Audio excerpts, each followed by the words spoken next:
Ndio maana mtunzi wa kitabu baada ya kutaja masharti ya mtu kufanya amali akafuatanisha na jambo hili la nini, la shirki, kwa sababu shirki hii inaharibu hayo matendo.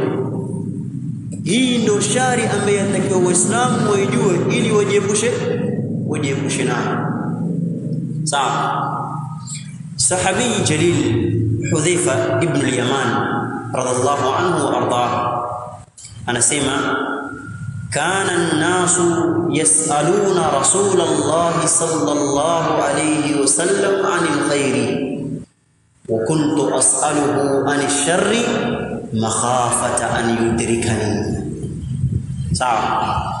Huyu sahaba anasema hivi, masahaba wenzangu ilikuwa wakimuuliza Mtume sallallahu alayhi wasallam mambo ya khairi. Sawa, wamuuliza ya Rasulullah, vipi tuipata pepo? Hayo ndio maswali ya masahaba kwa nani? Wakimuuliza Mtume sallallahu alayhi wasallam, ya Rasulullah, vipi nitaipata pepo? Lakini Hudhaifa asema mimi nilikuwa nikimuuliza kuhusu shari tu.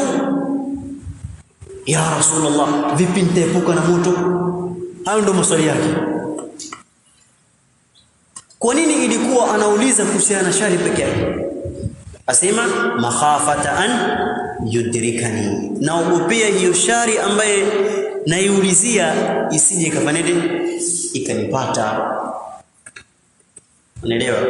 Ndio maana mtunzi wa kitabu baada ya kutaja tauhidi huko nyuma, kisha akataja jambo la watu kufanya ibadati, ametaja jambo hili la kishirikina ili watu wajiepushe na hili, kwa sababu hii, kama kuna shari dunia hii, hakuna shari kubwa kuliko nini?